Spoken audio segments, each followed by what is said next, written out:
Hello and welcome back to the channel. Today we're going to talk about what do you do once you get here to Thailand. You wanted to move here, you've been planning this for a long time. You finally get here to Thailand, you're all excited, but this time it's not just a vacation. So there are some things that you must do in your daily life that you will need to set up quickly, I would say during your first 2 weeks here. So in this video, we're gonna go over what those things are, and I'm gonna try to give you some tips or some helpful advice on how to get it done easily. Now, the first one on our list is starting a bank account. So you're going to want to do that fairly soon once you get here to Thailand. And there's a lot of benefits for having a Thailand bank account. It's going to make your life easier. You get a debit card. You can do bank transfers and scans and all kinds of things that will help you every day here in Thailand. However, just waltzing into one of the banks and opening up a banking account isn't as easy as it might be in your home country. So there are some things that they're going to need to verify. They're going to need your passport. They're going to see what kind of visa you're on. If you're on a tourist visa, they're not going to open one up with you. And there's been other reasons that don't make any sense that I've heard that expats have had at different banks on opening a checking account.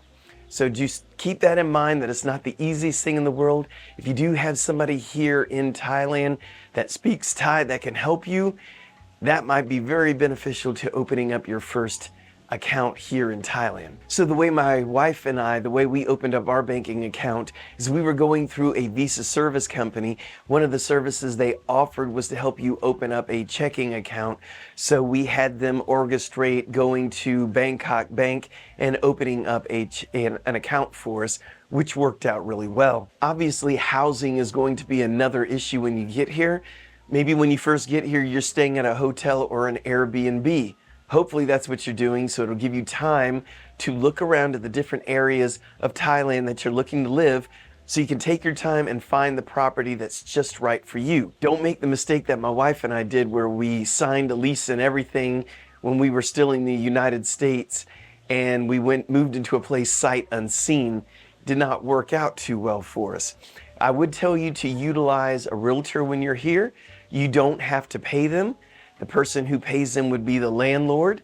So definitely use all the information they can help you with in different questions you're going to have about what's around this area. Is it good or bad? This is what I'm looking for.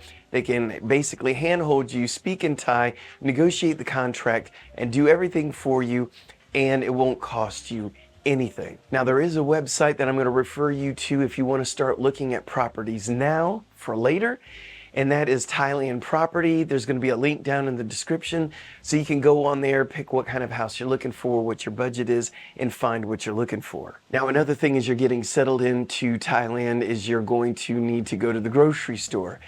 And yes, you may want to eat Thai food, but I'm going to assume you don't cook Thai food right off the get-go. You're going to have to learn how to do that. And yes, you could go out and eat, which is what I would suggest, but you're going to want to stock your refrigerator with drinks and other things.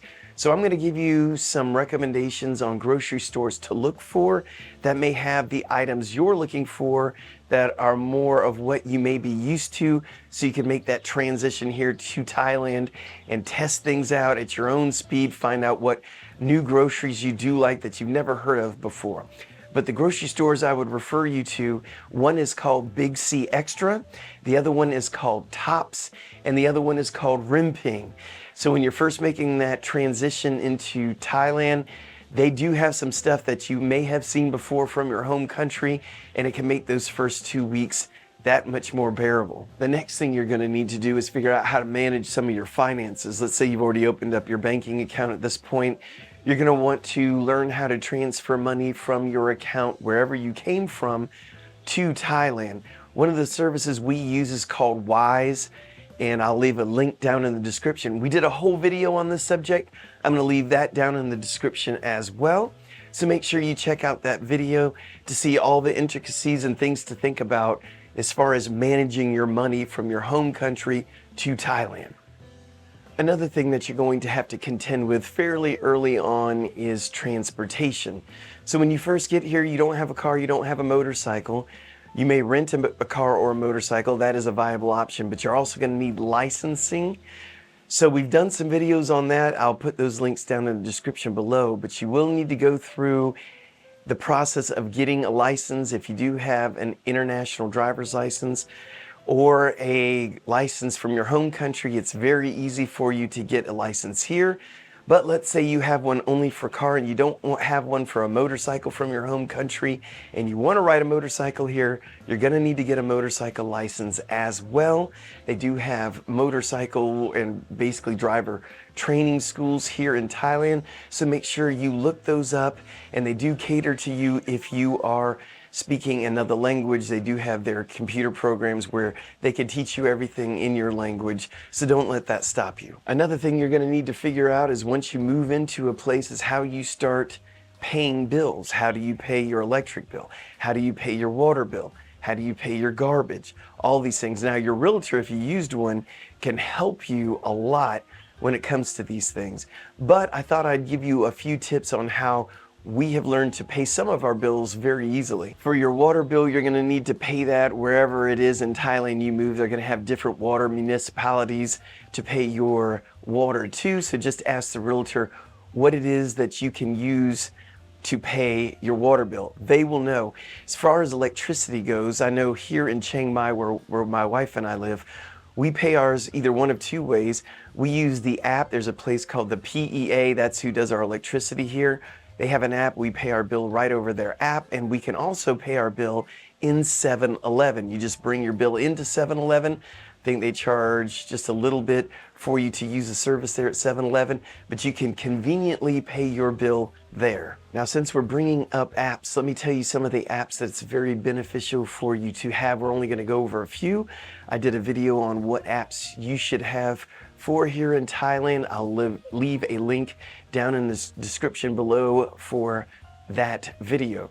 So some of the apps that will really help you around here is going to be some of the food apps like Food Panda, and also Grab is a big one to have over here in Thailand. And those are great apps to have, especially the Grab one, for your transportation. It's kind of like Uber here, so you could use Grab for both your food and for travel. So if you need to have someone pick you up in a car, bring you somewhere, works again just like Uber. There's other ones called InDrive that does the same thing. It's like an Uber app. And there's one called Bolt. So those are some of the best apps I could tell you to get for your phone, as well as, Google Translate to help you when you need to speak Thai and they don't speak any English. So that's going to be your best bet's probably Google Translate. And another one that I would suggest using is Lazada, which we will get into that one next. Now, Lazada is one of the big websites here in Thailand. I'm going to say it's a lot like using Amazon. So for a lot of the things that you're going to want to buy when you first move here, you're not going to know what store sells it. So one of the things you can do to circumvent trying to find every little thing you're needing for your new house and your life here in Thailand is to go onto Lazada and look for it there. My wife and I have found out over the years that we could find just about everything we need on Lazada. You may have to dig a little bit to find it, but you will find it eventually. So that is my tip there, is Lazada. You're going to learn to love that website. There is another one called Shopee. I'm not as familiar with that one because we enjoy using Lazada so much. Some other things you're going to need to do when you get here, obviously, is to buy a SIM card and get a phone plan. Believe it or not, they're going to need your visa, so make sure you bring your visa when you sign up for a phone plan. If you're wondering which one I would suggest, first of all, I'm going to tell you they're all good, but for as far as what we use is AIS. We've been very happy with their service. I have their 5G service, which works really well all over Thailand, so I can tell you with confidence that that one is really good. As far as internet service goes, the one we use in Chiang Mai is called 3BB. They have different packages for you to choose from. I will leave a link down in the description just in case you want to go on the website and just see how much internet costs here and how good of speed do they have here in Thailand. The last but certainly not least thing we're going to say that you're going to need to solidify when you finally move here is that visa. So make sure you've done everything you need to do to get the visa that you need to get to stay here for a long term.